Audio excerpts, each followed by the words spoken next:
اس میں جو ہے وہ سٹی آف سری نگر جو ہے historically it has been a centre of exchange historically جی کہ جو ہمارا وہ سلک روڈ کے زمانے کا جو ٹریڈ تھا اس میں سری نگر جو ہے وہ ایک امپورٹنٹ سٹی تھی اور دوبارہ اس کا وہی رول بن سکتا ہے اس میں یہ گلگت بلتستان وغیرہ وغیرہ.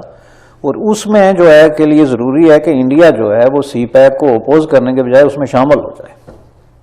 یہ میرا آرگومنٹ ہے اور اس کے پیچھے بہت بڑا جو ہے وہ ایک میں سمجھتا ہوں کہ وزن ہے. وہ وزن کیوں ہے؟ اس لیے کہ انڈیا جو ہے اگر سی پیک کو اس طرح اپوز کرتا ہے it can not really change any thing. Really لفظ ریئلی جو ہے از اے کی ورڈ. لیکن اگر وہ اس میں شامل ہوتا ہے تو it can change every thing. It will become another game changer. ٹھیک ہے. اس کی وجہ یہ ہے کہ انڈیا جو ہے is second to China when it comes to the development, trade, or international business, technology, things like that. Right? اب تو یہ ہے کہ آپ اس خطے کو جو کہ ایک زمانے میں ہندوستان کا حصہ تھا پاکستان کا یہ علاقہ جہاں پہ سی پیک بن رہا ہے آپ اس کو خود اٹھا کے چائنا کے آگے پھینک رہے ہیں کہ you take it, you become another East India company and you do whatever you want to do with your $42 billion and we are not part and parcel of this. That's not a constructive and positive engagement what we call in 21st century. India جو ہے وہ اپنی یہ جو ابھرتی ہوئی power ہے it should use for the positive purposes, for the development and for the future generations, 6th generation, 7th generation, which is not possible if you adopt a policy like this. چونکہ اس میں یہ ہے کہ China یہ سارا جو ہے نا وہ اتنا بڑا جن ہے کہ وہ سارا نگل جائے گا اور وہ ہماری پنجابی میں اس کو کہتے ہیں ڈاکار بھی نہیں مارے گا.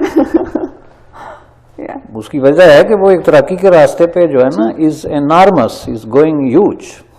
تو اس میں یہ کوئی معمولی بات ہے اس کے لیے گوادر نگل لینا یا وغیرہ وغیرہ is nothing. نمبر 1. نمبر 2 یہ جو آرگومنٹ ہے کہ چائنا جو ہے وہ اپنا نیول بیس بنائے گا گوادر میں it would be ruled out. اگر انڈیا اس میں شامل ہو جاتا ہے تو then it becomes kind of multi party project. Is no more to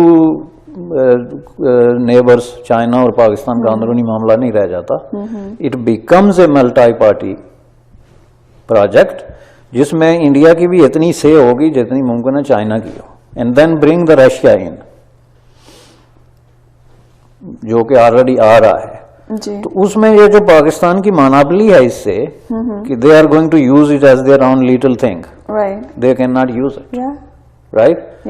اس لیے میں نہیں سمجھتا کہ انڈیا میں وہ کون سے دانشور ہیں جو انڈین حکمرانوں کو یہ مشورے دیتے ہیں کہ آپ سی پیک کے خلاف گن اٹھا کے بیٹھ جائیں.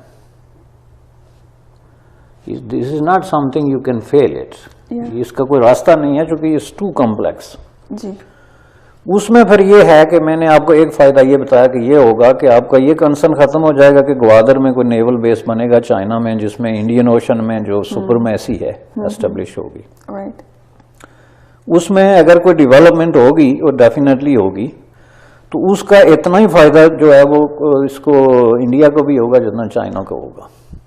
فیوچر میں نیکسٹ 10 ایئرس چائنا انڈیا کے پاس اس وقت جو انفراسٹرکچر ہے ایکسپورٹ کا یا امپورٹ کا اس کو 10 گنا زیادہ بڑھانے کی ضرورت ہے جس میں اس کے لیے یہ چیزیں بندرگاہیں جہاز بحری جہاز اور یہ روڈیں اور یہ سب جو ہے یہ ضرورت ہے. ایون تو کہ آپ کی کانٹے دار دشمنی بھی ہو اسٹل اس دشمنی کے باوجود یہ چیزیں جو ہے نا روڈوں کی کوئی دشمنی دوستی نہیں ہوتی یا بندرگاہوں کی یا جہازوں کی, نہ ان کے کوئی مذہب ہوتے ہیں نہ ان کے کوئی جناب جو ہے وہ ذاتیں ہوتی ہیں. This is something materialistic and it should be used for humanity in common. باقی جو آپ کے اختلافات ہیں وہ اپنی جگہ رکھیں. اب اس سے کیا ہوگا, اس سے کشمیر کا مسئلہ ایک دم نہیں حل ہو جائے گا جو میرے لیے ذاتی طور پہ از ویری انسیٹلنگ اینڈ ڈسٹربنگ. میرے سے مراد کشمیریوں کے لیے obviously is not in our best interest. But we can sacrifice another 5, 10, 15 years for the people of our region. Right? لیکن اس میں یہ ہوگا کہ آپ کو انڈیا کو یہ جو ہے نا وہ صدمہ بھی نہیں اٹھانا پڑے گا کہ we claimed on Gilgit Baltistan, we put on the table in the United Nation, we raise the issue with the Chinese leadership, but they didn't listen us, اور وہ ہماری ٹیریٹوری پہ انہوں نے سڑک بنا لی اور سامان بیچ رہے ہیں, ہم کچھ نہیں کر سکتے. That's like defeat. Right. How do you face your save your face? تو اس کا طریقہ یہ ہے سافٹ بارڈر کا. اور یہ مڈل وے جو ہے اس کو رشیا بھی اپریشیٹ کرے گا, افغانستان بھی اپریشیٹ کرے گا, ایران بھی اپریشیٹ کرے گا, and they would be supporting India. جی. اگر انڈیا کی لیڈرشپ میرے پاس ہوتی تو میں ان انوائٹڈ گیسٹ کے طور پہ سی پیک میں شامل ہو جاتا. I would invite myself کہ I am the part and parcel of this thing, and I am not going to let you do this, and I am going to facilitate this. جی. کیونکہ this is a big thing, this is not just a personal thing. Right. کہ یہ وہ نہیں چاہتا اور وہ نہیں چاہتا. This is something which has to do with the future of the whole region and people. Billions of people they are going to be associated with this thing. تو اس لیے میں یہ سمجھتا ہوں کہ if the sense prevails then there should be an initiative on the part of India to look at this and to revisit this.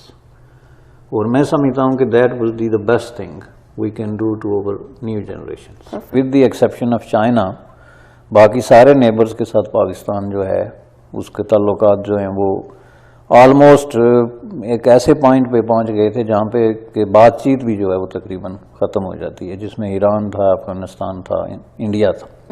India کے ساتھ تو خیر بہت عرصے سے یہ ایک سلسلہ چل رہا ہے, لیکن افغانستان کے ساتھ بھی ہسٹوریکلی کوئی پاکستان کا ہمیشہ جو ہے وہ بہت اچھا تعلق نہیں رہا. یہ بہت سارے لوگوں کو اس بارے میں بڑی غلط فہمی ہے. وہ یہ سمجھتے ہیں کہ افغانستان اور پاکستان چونکہ برادر ملک ہیں جی تو اس لیے ان کے درمیان تو کوئی مسئلہ نہیں. لیکن حقیقت میں جو افغانستان اور پاکستان کے درمیان مسئلہ ہے وہ اتنا زیادہ سیریس ہے کہ ممکن ہے وہ انڈیا اور پاکستان کے درمیان بھی نہ ہو. لیکن اس کی گہرائی سے لوگ سمجھتے نہیں اس کو کہ ہے کیا. یعنی پاکستان کی افغانستان کی ہسٹری میں کوئی بھی ایک ایسا حکمران نہیں ہے رہا ہے سوائے ملا عمر کے جس نے کہ پاکستان کے ساتھ کوئی خوشگوار جو ہے وہ تعلق رکھا ہو. ممکن ہے چلو کوئی ناگواری بھی نہ ہوئی ہو, لیکن ایک جو ہوتا ہے نا ایز اے نیبر جو کسی طرح کی ایک ٹرسٹ یا انڈرسٹینڈنگ یہ ہمیشہ جو ہے وہ موجود نہیں رہی ہے. ملا عمر کے زمانے میں یہ اس لیے ہوا تھا کہ ملا عمر ایک طرح کا ان کا جو ہے نا وہ کریٹڈ قسم کا آدمی تھا جو انہوں نے خود پیدا کیا اور خود اقتدار پہ بٹھایا. کہ پاکستان اور افغانستان کے درمیان جو بارڈر کا مسئلہ ہے وہ یہ ہے کہ وہ ایک ان ڈیسائیڈڈ قسم کا بارڈر ہے, اور پاکستان کی ہسٹری میں ہمیشہ یہ خواہش رہی ہے کہ کسی نہ کسی طریقے سے اس بارڈر کو جو ہے ایک پرماننٹ لائن قرار دیا جائے, جو کہ افغانستان اس کو ماننے کے لیے تیار نہیں. اس کے پیچھے ان کا یہ ہے کہ پہلی بات یہ ہے کہ یہ انٹرنیشنل بارڈر ہے ہی نہیں, یہ تو ایک لائن تھی جو انگریزوں نے جو ہے وہ کھینچی ہے اور ہم اس کو نہیں مانتے, لہذا وہ پاکستان کو اس کی اجازت نہیں دے رہے کہ وہ اس کو ایک پرماننٹ بارڈر جو ہے وہ بنائے یا اس کی طرح اس کو کنٹرول کرے. اور دوسرا یہ ہے کہ پاکستان اور افغانستان کے درمیان جو پشتون ایتھنک گروپ ہے اس کی جو فری موومنٹ ہے اس بارڈر سے کہ وہاں تقریباً 80,000 لوگ جو ہیں وہ آتے جاتے ہیں فریلی وداؤٹ پاسپورٹ اور وداؤٹ اینی کنٹرول. تو وہ بارڈر کے بعد ظاہر ہے یہ پھر ایک جو ہے نا مسئلہ یہ بنتا ہے. تو یہ پاکستان اگر اس کو اس طریقے سے ہارڈلی کنٹیسٹ کرے جیسے وہ انڈیا کے ساتھ اپنے بارڈرز کو کنٹیسٹ کر رہا ہے تو افغانستان اور پاکستان کے درمیان پھر تعلق انڈیا اور پاکستان سے کہیں زیادہ خراب ہو. اب یہ پاکستان ایک طرح اس سے بچا کے یعنی کترا کے نکل جاتا ہے, یعنی they are not really willing to face it, and if they try یہ جو ہے ایک بڑا ایشو بن سکتا ہے. اس لیے لوگ اس بات کو نہیں سمجھتے جو ہسٹوریکل چلا آ رہا ہے. لیکن حالیہ وقت میں جو کچھ گزشتہ 20-25 سالوں میں وہاں ہوا تو وہاں تو ایک بہت بڑی نفرت جو ہے عام آدمی میں وہ پاکستان کے خلاف ڈیولپ ہوئی, جس کی میں نے پہلے کئی دفعہ مثالیں دی کہ وہاں پاکستانی جا کے کیموفلاج ہو جاتے ہیں, they don't identify them self as Pakistani, they call them self Indian. وہاں جو ریسٹورینٹس میں یا بار میں یا جہاں جا کے بیٹھتے ہیں کہ ایسا نہ ہو کہ اس کا کوئی جو ہے کوئی بندہ کوئی ری ایکشن کرے. تو یہ آپ یوں سمجھ لیں کہ پیک آف مس انڈرسٹینڈنگ اور مس ٹرسٹ ہے پاکستان اور افغانستان کی ہسٹری میں. جی. سوائے جو اس وقت جب سوویت یونین وہاں پہ تھا اور جو اوپن جنگ تھی وہ ایک دوسری بات تھی. تو لیکن اس وقت بھی انڈرسٹینڈنگ میں ایک سیدھی سیدھی بات تھی کہ دو بڑے کیمپ تھے. ایک سامراجی کیمپ کا حصہ تھا پاکستان جو لڑ رہا تھا افغان کی عوام کی حکومت کے خلاف, اور دوسری طرف عوام تھے افغانستان کے جو سامراج کے خلاف لڑ رہے تھے. تو وہ ایک سیدھی سیدھی کلاسیفیکیشن تھی, اس میں کوئی پیچیدگی نہیں تھی. اب جو ہے اگر رشیا کو اور چائنا نے اس کو کہا کہ ٹھیک ہے آپ شامل ہو جائیں اف یو آر انٹرسٹڈ, لیکن یہ ساری چیزیں تب جا کے جس کا کوئی مطلب نکلے گا جب افغانستان جو ہے وہ اس ساری گیم کا حصہ ہوگا اور افغانستان کو اس سارے پروسیس میں شامل کیا جائے گا. ورنہ ان کی جا کے تو ایک ڈسکنیکٹ جو ہے وہ درمیان میں موجود ہے. اور یہ جتنے مل رہے ہیں, رشیا مل جائے, چائنا مل جائے, پھر بھی اگر افغانستان جو ہے از اگینسٹ دیم, افغانستان کے اندر اسی طرح جو ہے وہ ڈی اسٹیبلائزڈ قسم کی انسٹیبلٹی ہے.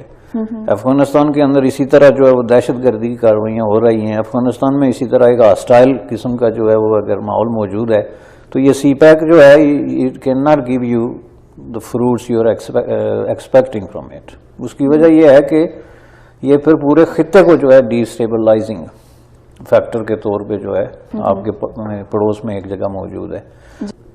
چونکہ وہ کسی ایک نیبرہڈ میں ایک کام ہو رہا ہوتا ہے نا, جیسے یہ بالکل ایک محلے کی طرح ہوتا ہے کہ محلے میں جو ہے وہ اگر ایک گھر جو ہے اس میں کوئی پرابلم ہے تو پورے محلے کے لیے بے سکونی ہوتی ہے.